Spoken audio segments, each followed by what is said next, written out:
Yeah, hi. I'm on my match in the dark. I'm on my match in the dark. I'm on my match in the dark. I'm on my match in the dark. I'm on my match. Salut les amis, nouvelle vidéo donc depuis la 508 où vous étiez posé des questions, pourquoi j'avais acheté une 508. Je me l'étais posé aussi d'ailleurs, et comme je vous avais dit, j'étais pas forcément sûr de la garder vu que je suis pas forcément stable, c'était pas mon genre de voiture. C'est une occasion qui s'est présentée, mais c'est pas moi, c'est pas voilà. Donc bien sûr j'ai changé de véhicule. Pas une française, je vous rassure, parce que tout de suite, bien que voilà, franchement, j'ai rien contre les voitures françaises. Mes 316cc c'était nickel, même la C4, c'était la VTS, c'était sympa. Voilà, j'ai rien contre les françaises. Après, c'est vrai que j'ai une préférence pour les allemandes. J'aime bien BM, j'aime bien Audi, j'aime bien Volkswagen. J'ai pas vraiment de marque où je me dis ouais, je suis à fond BM, je suis à fond. J'aime bien les BM, ils font des belles bagnoles. Après, il faut savoir reconnaître la qualité aussi là où elle se trouve chez la concurrence, hein. Donc je vais vous la présenter tout de suite, en espérant que celle-ci vous déçoive moins que la 508, mais je pense que ça devrait le faire. Hop, là voilà.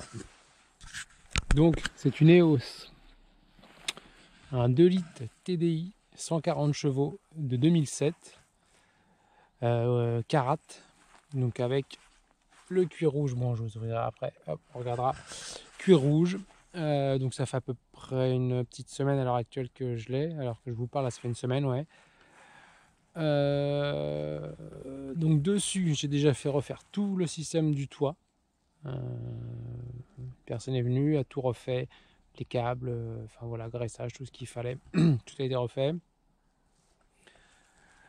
Moi j'ai encore rien fait dessus, d'ailleurs elle est dégueulasse, je l'ai même pas lavé, ni les jantes, enfin les jantes vont être à repeindre parce qu'elles sont noires, mais il y a des petites griffures un peu partout. La carrosserie est saine, ça va, l'intérieur est nickel, donc voilà. C'est une bonne caisse à rouler, franchement c'est super agréable. Le petit toit ouvrant en plus du toit qui se retire entièrement, c'est franchement top. Vous voyez, comme je disais, les jantes elles sont un peu frottées, c'est du 17. Donc je vais les repeindre en noir parce que je trouve qu'en noir ça faisait bien d'origine, elle devait être argent, mais noir ça me va bien moi, comme ça, et pour le moment je vais garder cela. C'est du 17, ça va très bien. Ensuite là vous avez le petit répétiteur qui vient là. Alors j'ai vu qu'ils en vendaient en dynamique, peut-être que je vais en commander. Alors ça c'est des platines en alu, donc forcément ça s'oxyde, la peinture saute, donc en fait j'aimerais bien les faire propre, donc je vais les démonter, les poncer, remettre un petit coup de noir, c'est du noir mat, noir satiné. Voilà pour l'extérieur, on a fait à peu près le tour. C'est comme ça, c'est comme ça, hop. Je peux vous faire voir le coffre, alors. Hop, cette ouverture électrique. Alors, ça se présente comme ça, j'étais un peu aussi surpris. Là, vous soulevez ça. Bon là, il y a mon cache moteur et des conneries. C'est dégueulasse, j'ai même pas aspiré, hein, franchement. Donc là, en gros, vous chargez vos courses, vos sacs de voyage, vos machins, vos bidules. Ensuite, vous refermez. Et ça vous permet, en fait, tant que ça dépasse pas ce niveau-là, vous pouvez décapoter. Là, bien sûr, sur le côté, il y a écrit en gros, vous pouvez pas mettre de bagages parce qu'il y a les arches qui viennent se poser. De chaque côté, on voit, il y a les tampons là et là. Donc, ne surtout rien mettre, vraiment la partie là. Si après, on ne se sert pas du toit, on sait qu'on va pas la décapoter, on part sur l'autoroute, bref, on a 5-6 heures, peu importe de route à faire. Vous pouvez éventuellement donc laisser comme ça, blinder sur les côtés, là il n'y a pas de souci par contre. De toute manière, à partir du moment où ça s'est relevé, c'est une sécurité, hein. Vous ne pourrez pas décapoter. Le contacteur il est là, vous voyez, tac, j'appuie dessus, c'est ce qui permet de dire bon bah voilà, là on peut décapoter. Hop. Voilà, bien sûr, absolument rien à mettre sur le dessus non plus, parce que le toit vient au ras. Qu'est-ce que je peux dire? C'est tout. C'est propre mais dégueulasse. C'est propre dans le sens où il n'y a pas de super taches de ouf, mais c'est dégueulasse dans le sens où j'ai pas retiré les petites taches qu'il y avait et j'ai pas aspiré. Voilà pour la partie coffre. Donc ça on le pose, on appuie et ça se ferme. Voilà. Alors c'est du feu à LED d'origine. Tac, comme ceci. C'est plutôt stylé. La nuit ça rend super bien. Donc avec une petite lunette classique qui va être teintée. Voilà. Alors là on passe à l'intérieur. Donc comme tous les cabriolets, en fait vous tirez la poignée, hop, la vitre elle se descend. Donc là on peut voir que j'ai regressé tous les joints, etc. Et là on arrive sur la partie donc intérieure. Alors il y a mon bordel, hein, c'est pareil, j'ai pas eu le temps de bien nettoyer. Donc voilà, là il y a la trappe à ski verrouillable, je sais pas pourquoi, j'ai même pas encore ouvert. Qu'est-ce que je peux dire sur l'arrière? Pas grand chose, il n'y a pas grand chose à dire. Il y a du son qui marche bien, les places j'imagine qu'elles sont confortables, mais j'ai pas essayé. L'avant, alors l'avant est pas, il y a des traces du temps, hein, mais il n'est pas craqué ni rien, donc là ça mériterait une petite teinture. Une petite teinture, et puis voilà, je l'ai déjà nettoyé une première fois, ça par contre. Je l'ai hydraté, enfin je l'ai nettoyé avec un produit, toujours le même, hein, GS27. Qu'est-ce que je peux vous dire? Hop, on monte dedans. Donc il y a déjà l'ancien proprio, il met des éclairages LED que j'ai modifiés parce que ça clignotait, donc c'est vraiment des ampoules de mauvaise qualité. Ici, le compteur avec, vous voyez, indication porte ouverte. Fidèle à moi-même, hein, bien sûr, vous verrez jamais une voiture sur ma chaîne avec moins de kilomètres. Hein, ça, faut pas rêver. Hein. Jamais, jamais, jamais. Moi, voilà. Ensuite, donc commande au volant. Le volant est usé. Alors là, je suis en recherche, justement. Si vous avez des idées où vous y connaissez plus que moi, parce que moi, en fait, je débarque vraiment dans le monde EOS. Volkswagen, je connais, mais EOS, je connaissais vraiment pas. Je voudrais changer le volant, donc un volant avec un mets-plat. J'ai vu que les volants des Golf 5 c'était les mêmes. 6, apparemment il y en a qui les adaptent. Alors si vous en savez plus sur ça, dites-le moi dans les commentaires. Parce que je voudrais vraiment changer le volant. Celui-là je le trouve pas beau, il est usé, il est pas beau. Voilà. Ici on retrouve un poste chinois qui fait le boulot mais qui est crade. Il a ses années. Il marche mais voilà, il a ses années. Donc moi je vais en acheter un autre. Celui-là, je vais le mettre sur un groupe où il y a des Volkswagen EOS, mais je crois que ça va dans les Golf 5 aussi. Donc je vais le vendre, voilà, histoire de récupérer quelques euros. Mais moi, je voudrais mettre un qui fait comme d'habitude Apple CarPlay. Voilà, pour ce qui est de ça. Ensuite, la clim auto en bizone, donc eux, ils appellent ça dual. Qu'est-ce qu'il y a d'autre? Régulateur de vitesse. Hop.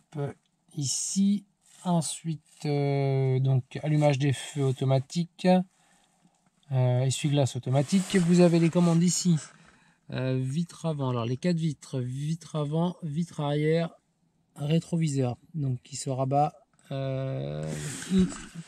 électriquement, mais avec le bouton. Ça c'est pareil, je suis en train de regarder, parce qu'apparemment on peut faire un codage pour qu'il se rabatte au clip. Et comme j'ai le logiciel, je vais essayer de le faire. Ici, ouverture de la trappe à essence à gauche, ouverture du coffre à droite. Ici, phare automatique, arrêté, veilleuse, phare mis, anti-brouillard, intensité de l'éclairage la nuit, la hauteur des phares, un petit vide poche, mais bon, qui est bien, j'ai rien mis dedans, mais c'est pratique. Voilà, boîte à gants. Alors, la boîte à gants, c'est une usine à gaz. Le mec, il a mis... il voulait mettre une caméra de recul, qui est d'ailleurs mise, mais qui ne fonctionne pas. Et il y a tout un bordel. Tout un bordel. Donc là, voilà, il y a ce gros boîtier là. Ça, c'est à moi. Ça aussi, c'est à moi. Tout le reste, par contre, c'est pas à moi. Si je dis pas de conneries, le reste, c'est pas à moi. Donc voilà, faut vraiment que je me penche là-dessus. Il y a un sacré bazar. Donc faut que je regarde. Je crois que ça, c'était en plus la télé, je crois, la TNT ou je ne sais quoi. Parce que je vois qu'il y a des HDMI, enfin voilà. Mais comme je veux changer le poste, ça m'intéresse pas trop, moi, tout ce qui est télé, tout ça. Je veux juste avoir le CarPlay. Parce que comme je roule quand même pas mal, je vois que je me suis fait encore... j'ai pris une amende il y a quelques semaines. En plus, c'est ridicule, quoi. J'ai été verbalisé j'étais à 80, retenu 75 pour 70, quoi. C'est vraiment du foutage de gueule, quoi. Mais bon, bref. Donc ouais, je voudrais qu'il fasse l'Apple CarPlay pour pouvoir y mettre Waze, etc. L'état des sièges. Vous avez vu le passager, le conducteur, je veux dire. Putain, je suis fatigué. Ensuite, le passager, je vous retire un peu tout le bordel pour que vous puissiez voir l'état. Hop, bon, je fais pas de pub, hein, mais ça c'est le petit boîtier, le nouveau que j'ai acheté. Hein. Vous l'aurez reconnu. Hop. Et j'avais un autre que j'ai toujours d'ailleurs, que je vais vendre. Un ami voulait me l'acheter, mais s'il me l'achète pas, peut-être que je le ferai gagner sur ma chaîne. Arriver à un certain nombre d'abonnés. C'est celui-là, je peux vous le faire voir. Je fais pas de pub pour eux, hein. Je l'ai payé, je l'ai acheté. Donc là, ça c'est le nouveau que j'ai acheté. Mais alors, en fait, vous allez me dire qu'il est moins complet, j'ai été idiot. Mais l'autre, j'arrive pas à m'y faire. C'est con, c'est celui-ci. Apparemment, c'est le top du top. Je comprends que dalle. Je dois certainement être crétin. Mais je le ferai peut-être gagner si l'ami qui devait me l'acheter donne pas forcément de nouvelles. Je ferai un petit concours au bout de genre tant d'abonnés, tant de machin. Et ben je l'offrirai. Voilà, je l'offrirai à un des abonnés. On fera un tirage, je sais pas trop comment. Mais si ça peut, voilà. Si l'idée vous plaît, même à la rigueur, ouais, si l'idée vous plaît, bah dites-le moi et comme ça je le vendrai même pas, je le garde. Et puis au bout des tant d'abonnés, voilà, je le ferai gagner, sachant que c'est un outil qui vaut 119 €. Moi je l'ai acheté neuf, hein, bien sûr, sur Amazon. Voilà. Donc si jamais, et ben abonnez-vous. Abonnez-vous, et d'ailleurs j'ai pas fixé de nom, mais ouais, j'aimerais qu'il y ait un peu plus d'abonnés, ça serait sympa. On est déjà beaucoup, hein, ça monte, mais bon. Alors le siège passager, donc nickel. Alors je pense que les petites pliures, c'est pas d'origine, hein, je pense que le cuir devait être bien tendu, mais ça c'est pas grave, ça se rattrape, il n'y a pas de souci. Là, toujours pareil, on retrouve un tout petit peu d'usure, on a une petite décoloration, voilà. Mais tout ça, ça se rattrape, c'est vraiment pas méchant. Il y a la petite boucle là, c'est fait pour passer la ceinture, si je dis pas de bêtises. Alors la particularité qu'ils ont, hop, je ressors. Comme toutes les carates, apparemment, c'est que, hop, vous voyez, la personne qui est derrière, qui veut sortir, bon, bien sûr, il bascule hein, le siège comme ça, mais vous avez en plus, la personne a la possibilité d'avancer le siège elle-même avec ce bouton-là. C'est vraiment bien fait, quoi. C'est top. J'ai les sièges électriques, ouais, je vous l'ai pas dit. Siège électrique chauffant. Chauffant, ça c'est la classe, surtout en ce moment, on est en plein mois d'octobre et je vous jure qu'il caille. Qu'est-ce que j'ai? Bon, voilà, un vide-poche. Alors, on m'a donné, la personne qui m'a refait le toit m'a donné une commande de toit, justement. Parce que la mienne, moi, donc ça c'est pour l'ouverture du toit, ça c'est pour l'ouverture du toit ouvrant. Si vous voulez juste ouvrir le toit ouvrant, c'est celui-ci. Et moi, il est usé, en fait, donc on voit du blanc. Et comme celui-là était nickel, il me dit, bah écoute, je te le donne, tu récupères le bouton, tu mets dessus, comme ça, voilà, ça fera nickel. Le petit vide-poche qu'elle a. Qu'est-ce que je peux vous dire d'autre? On va repartir sur l'extérieur. Alors les phares, ils mériteraient un petit... genre, j'ai déjà nettoyé une première fois. Il faudrait que je le refasse. Quand je l'ai eu, il y avait des ampoules tuning. D'ailleurs, il y en a eu toujours dans le plein phare. Là, j'ai remis une ampoule classique pour l'instant. J'ai les ampoules LED à la maison. Ventilées, qui vont bien sûr prendre place là-dedans et là-dedans. Je suis en veilleuse US. Donc c'est-à-dire que le orange là s'allume. Et le clignotant fonctionne toujours, hein, pour ceux qui se poseraient la question. Donc je n'ai plus de veilleuse. On voit là dans ce trou là d'ailleurs, il faudrait que je remette faudrait quand même que je remette la douille, même s'il n'y a pas d'ampoule, parce que là ça fait un trou et c'est un petit peu idiot. Voilà. Mais ouais, là il faudrait que je repasse un petit coup. Je les ai déjà poncés, lustrés, mais pas assez. Il faudrait que je les refasse. Parce qu'ils étaient vraiment ternes quand je les ai eus. Je voyais pas grand chose la nuit. En plus ils étaient mal réglés, j'étais chez mon ami qui tient le contrôle, donc il me les a réglés. Mais il faudrait que je les refasse. Pareil là, donc il faudra les nettoyer, regarder celui plastique, donc je pourrais les refaire. Pareil, je vais y balancer une ampoule LED. Et je vais peut-être m'en servir comme feu de jour. J'ai une option que je peux activer qui me sert de feu de jour. Donc c'est à dire que j'aurai les feux de jour là. Et ensuite, la nuit, quand ça passe en mode auto, donc ça s'éteint. Et on passe sur les phares avec les feux de croisement et les feux US allumés. Il faudrait que je fasse une petite photo de nuit, ça fait stylé, quoi. Ensuite, on a la calandre propre au Touran, il y a quel modèle? Golf 5. Toutes ces années-là où c'est comme ça, chromé. Il y en a qui le mettent en noir. J'aime bien les deux. J'aime aussi bien chromé que noir. Donc je sais pas encore, je vais pas vous dire tout de suite si je le fais chromé, je laisse chromé ou noir. Parce que les deux font joli, je trouve. Donc là on passe sur le feu, dégueulasse aussi. Et carrément crade. Je sais pas si elle la phare, je pense pas vu que j'ai pas de xénon. mais après c'était pas obligatoire d'avoir du xénon pour avoir des phares qui fonctionnent. Il faudra que je fasse un essai. Après voilà, des petits éclats de gravier, ça malgré on peut rien y faire, hein, c'est l'âge, à part faire repeindre le capot et puis en reprendre, mais ça c'est le jeu, hein, voilà. Je pense que celle-ci je vais la garder un moment. Alors je dis ça, mais je suis totalement instable, mais j'ai quand même investi beaucoup d'argent pour le moment. En une semaine, j'ai lâché beaucoup d'argent entre la réparation du toit, etc. Et c'est une voiture qui roule très bien, qui ne consomme pas, qui marche très bien. Je vais la faire défaper. J'ai pas de problème de FAP, hein, j'ai aucun problème, d'ailleurs aucun voyant moteur, mais je vais la faire défaper, faire une petite reprog. Voilà, histoire de dire bon bah je suis à 200 chevaux, d'une ça marche mieux et de deux ça me descend ma conso, donc c'est tout bénef pour moi, bien que la conso est déjà dérisoire. Mais voilà, je vais certainement faire ça, un petit défap, un petit décata. Le tube il vaut 290 balles, je l'ai trouvé en inox, donc ça sera le sujet d'une prochaine chaîne. Voilà, niveau option, pareil, je vous ai pas spécifié, mais elle a le radar de recul.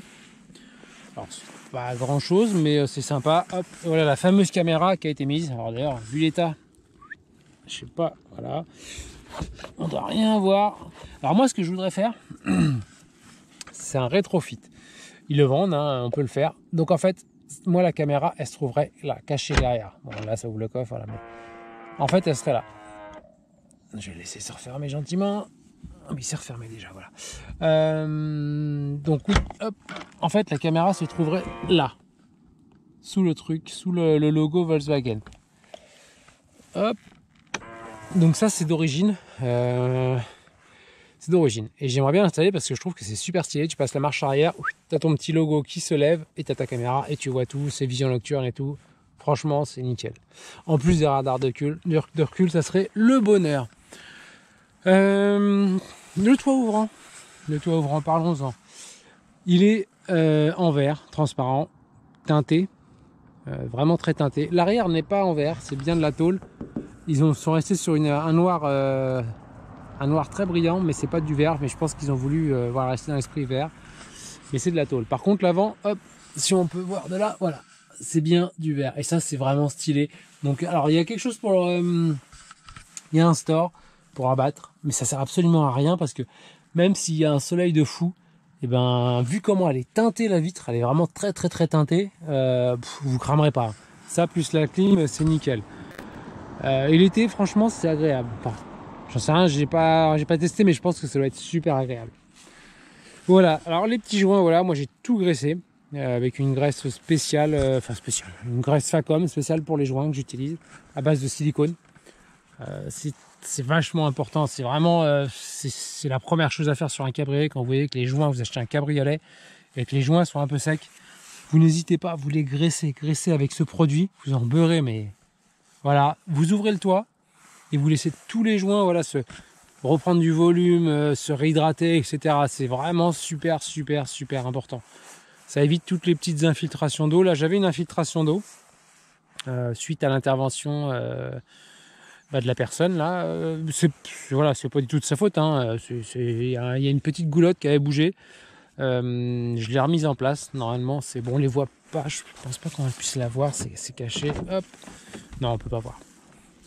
En fait si vous voulez, un toit ouvrant, il faut savoir que sur un cabriolet, c'est pas étanche un cabriolet, quoi qu'il arrive, vous pourrez pas avoir un cabriolet ou un toit ouvrant étanche, c'est impossible. Je sais pas si vous vous rendez compte qu'il faudrait que les joints soient compressé d'une force. En gros, vous pourrez même pas ouvrir votre toit tellement que ça serait compressé. Donc, ce qu'ils font, il y a des rigoles qui sont prévues pour que l'eau passe dedans. Et ensuite, ces rigoles-là arrivent à des évacuations. En l'occurrence, sur les hausses, l'évacuation est là. C'est mal foutu, je vous expliquerai dans une prochaine vidéo. Là, ça a été refait, donc c'est bon. Hop, qui part et qui va dans le bas de caisse. Bien sûr, au bout, c'était bouché, donc on les a débouchés avec la personne qui est venue me refaire le toit sur les 4. Donc aux 4 coins, voilà, il y en a. Donc voilà, en fait, vous avez comme des gouttières qui sont cachées, qui sont faites pour récupérer l'eau là. Mais si ces gouttières sont bouchées, qu'est-ce qui se passe? Au bout d'un moment, l'eau elle accumule, même si elle finit par sortir un petit peu, et ben le trop plein, il dégueule dans la bagnole quoi. Moi, mon problème de fuite, c'était pas ça, c'était le tuyau. Donc le tuyau qui vient là quand le toit se referme comme ça, le tuyau, il vient se mettre dans la gouttière, je vais appeler ça une gouttière, dans le tuyau de gouttière qu'elle a. Sauf que bah moi, la personne n'avait pas fait attention quand elle a refait mon toit, c'est qu'elle n'avait pas bien reclippé le tuyau. Donc le tuyau était genre 1,5 centimètre en dessous. Donc ça venait s'appuyer en dessous du trou. Et bien, il pleuvait, donc l'eau tombait dans la gouttière et elle n'avait pas pour s'évacuer. Elle venait taper contre un joint ou quelque chose, donc qu'est-ce qui s'est passé? Bah, elle est ressortie dans la bagnole. Alors je me suis rendu compte tout de suite dès qu'il y a eu une première pluie, donc voilà, j'ai pu mettre une bassine pour en attendant de trouver le problème, parce que donc moi pour le moment le véhicule dort dehors. Et j'ai profité du beau temps, je me suis dit bon allez, je regarde. Et j'ai trouvé qu'effectivement quand je refermais, et ben ça tombait pas du tout. Et en fait, ça fait donc une patte qui est en U comme ça, un U. Et cette durite, qui récupère l'eau, vient se clipper dedans. Je sais pas comment vous dire. Elle vient se clipper dedans. Et là, elle n'était pas clippée dedans. Donc forcément, ça pouvait pas tomber dans le trou qui se trouve en face. Enfin, j'espère, hein, parce que j'ai pas encore fait de test. J'attends les prochaines pluies. Mais normalement, je suis quasiment sûr à 99% que c'était ça. Sur l'arrière, j'ai pas d'infiltration du tout, donc ça c'est bon. De toute façon, on avait débouché les quatre tuyaux qui étaient bouchés derrière, ils étaient bouchés. Hein. Il faut vraiment le savoir que ça, sur tous les cabriolets, c'est la maladie. Cabriolet et voitures à toit ouvrant, vous avez des évacuations. Hein. Quoi qu'il arrive, vous avez des évacuations à l'avant et à l'arrière. Il faut à tout prix les vérifier. Balancez pas de l'air comprimé comme un fou furieux dedans, vous allez peut-être les déboucher et peut-être les déboîter. Et alors là, ça va être la cata quand il va pleuvoir. Voilà, ça c'était un petit conseil sur tout ce qui est cabriolet et toit ouvrant.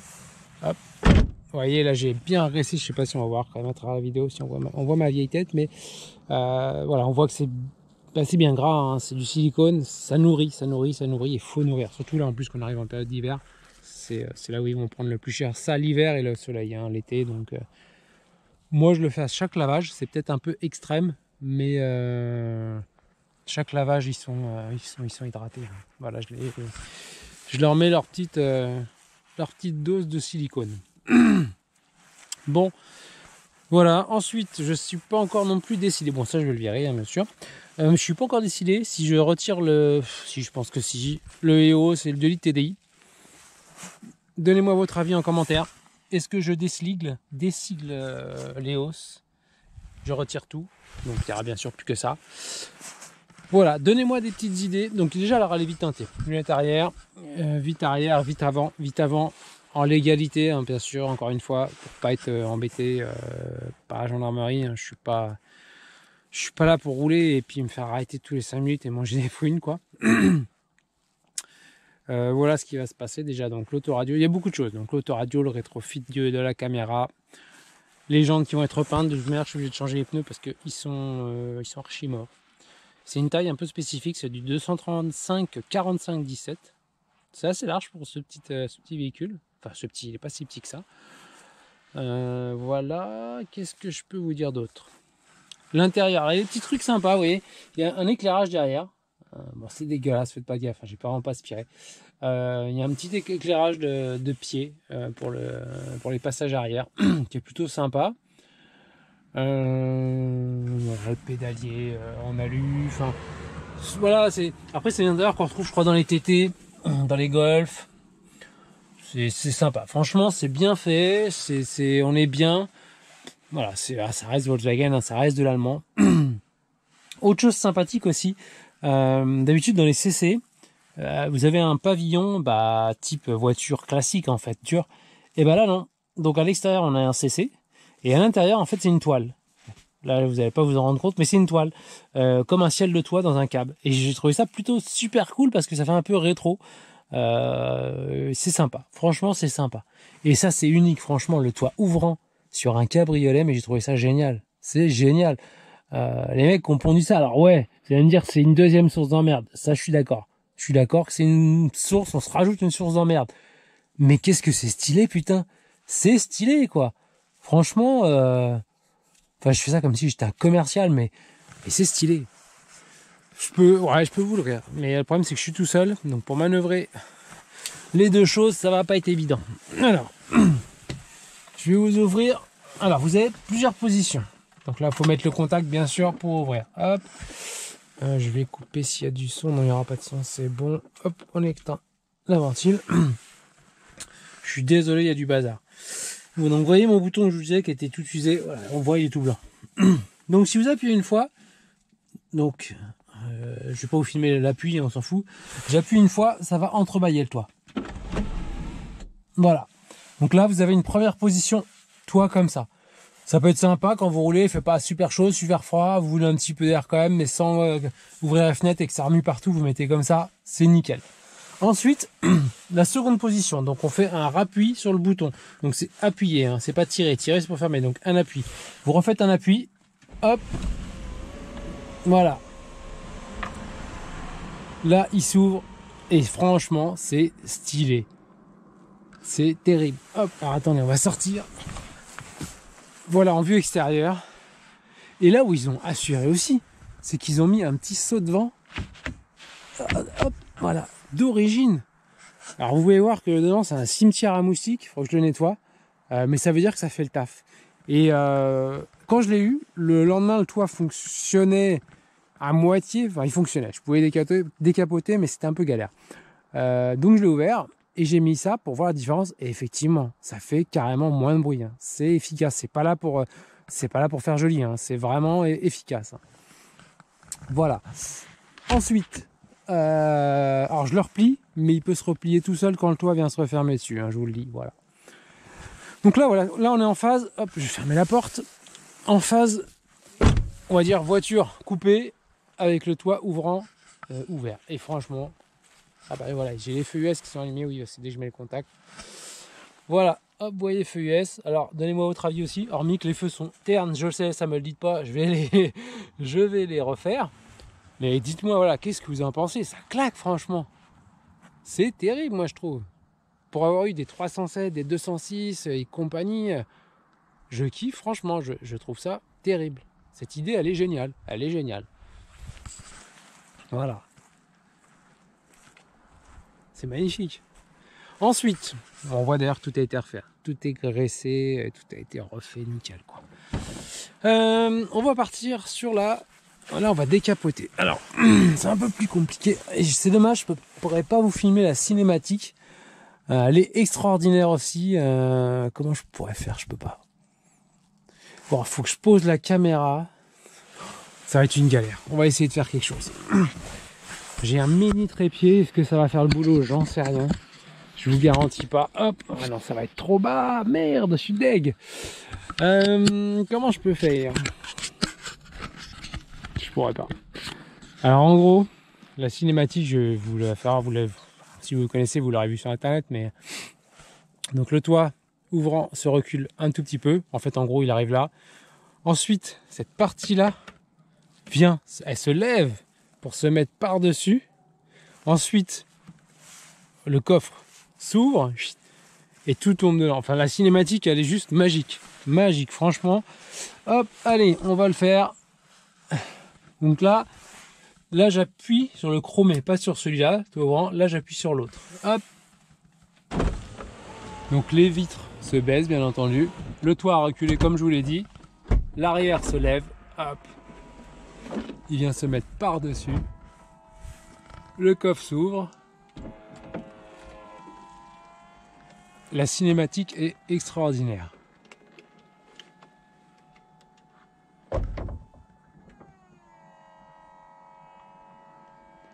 Et plutôt rapide en plus.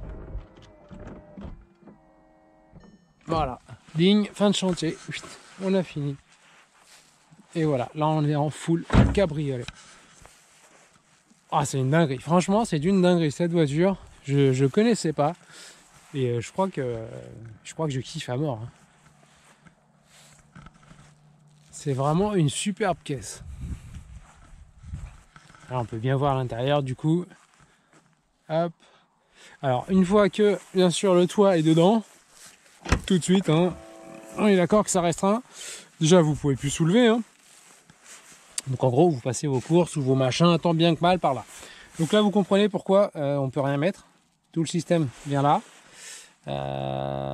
Ouais, de chaque côté. Voilà. Mais après, sincèrement, alors il y a une roue de secours. Il y en a qui la retirent. Après c'est un peu, voilà, c'est à double tranchant. qui mettent une bombe anti-crevaison. Ok, la bombe anti-crevaison c'est bien, par contre si tu éclates vraiment ton pneu, bombe anti-crevaison, mes fesses, t'es mort, c'est dépanneuse ou machin. Voilà, comme les kits de réparation en fait dans les nouvelles voitures. Mais effectivement, en retirant ce qu'il y a donc dans le panier de la roue de secours, on gagne encore en profondeur de coffre. Ce qui est pas faux. Mais voilà, je suis partagé. Je pense que ça restera moi d'origine. Voilà, c'est très bien pour emmener ce qu'il y a à emmener. Et puis voilà. Donc là, bah, vous voyez, il y a le toit ouvrant qui est là. Non, ça c'est la lunette, je dis connerie. C'est la lunette arrière. Voilà. Et là, hop, on referme. Et là, la vue de l'intérieur. C'est vraiment stylé. Voilà, voilà. Je vais le refermer. Ouais, on voit que c'est de la LED, ça clignote. Est-ce que je peux réussir à essayer de fermer, filmer? Ça va être compliqué, mais je ne sais pas comment je peux faire. Hop. Alors.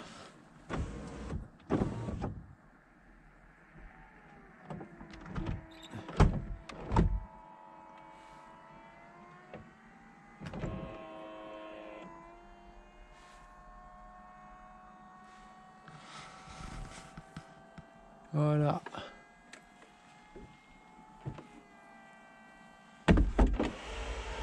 Le toit qui se referme. Là derrière, ça se rabat. Fini. Voilà. Donc vous voyez, en plus, c'est pas long. Franchement, c'est pas long du tout, du tout. Et puis ce toit ouvrant, ouais, je sais, hein, je me radote, hein, mais franchement, c'est terrible. C'est terrible ce toit ouvrant. Voilà. Et ben, hop, je vous reprends par ici. Je pense qu'on va se laisser là-dessus. Tiens, en plus, je vais la mettre à chauffer d'ailleurs, que j'ai froid là. Hop, on va remonter les fenêtres gentiment. Hop. Voilà. Et hop, on la met en route. Un petit coup de chauffage. Et les sièges chauffants, je vais me chauffer mon cul. Ouais, donc cette voiture là, comme je vous disais, moi je kiffe vraiment. Alors voilà, j'ai souvent dit que je gardais les voitures, je les ai pas gardées. Mais là, j'ai trouvé vraiment une... Voilà, je perds la caméra. J'ai trouvé vraiment une voiture vraiment sympa, qui allie originalité, fiabilité, consommation, enfin faible consommation, performance, tout dedans. C'est chauffant, clim, il y a le kit main libre. Moi je vais rajouter pour l'Apple CarPlay, j'ai les éclairages d'ambiance. Alors j'ai une modification en tête aussi, de type, vous voyez en gros, hop, sur les au-dessus de la barre chromée, j'aimerais rajouter, vous savez, une lumière d'ambiance rouge tout le long. Il y a un mec qui a fait ça sur une Golf 5, ça faisait bien. Donc là encore et là, voilà, sur ces trois baguettes là je voudrais mettre ça. Enfin, il y a plein de petites choses que j'ai en tête, que j'aimerais faire sur cette voiture. Ça me laisserait du coup tout l'hiver pour faire ces modifications et en profiter à mort cet été, quoi. Si bien sûr on n'a pas un été pourri comme celui qu'on a eu. Mais ouais, non, franchement, je recommande cette voiture.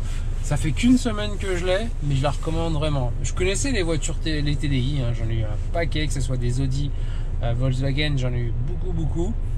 J'avais jamais eu d'EOS, c'est la première, et je suis bluffé. Franchement, je suis bluffé.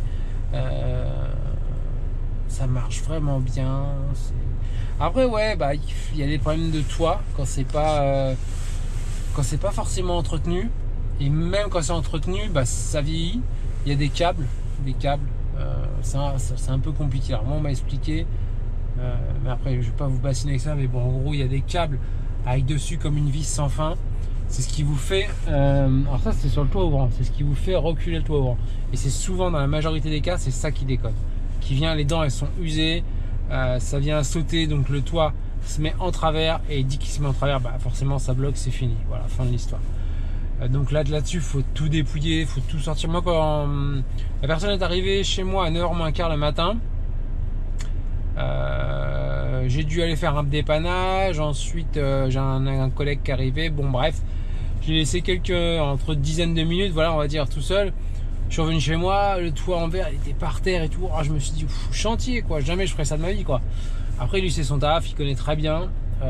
Si vous avez des EOS d'ailleurs, mais vous devez le connaître hein, je pense, et que vous avez des soucis sur vos toits, n'hésitez pas à venir me contacter en privé. Je vous donnerai ses coordonnées avec son accord bien sûr, avec plaisir. C'est un mec super cool, qui travaille très bien. Il connaît vraiment les hausses par cœur, mais pas que les hausses. Il fait tous les cabriolets, tous les problèmes de toit ouvrant. Il fait vraiment tout. Et moi, il m'avait dit 4 heures. Hein, il m'a pas menti. Il a mis 4 heures à faire le chantier. Il est arrivé, je vous dis, à 9h moins quart et il est reparti 1h moins quart ou 2h moins quart, je sais plus. Enfin voilà, il a mis 4 heures.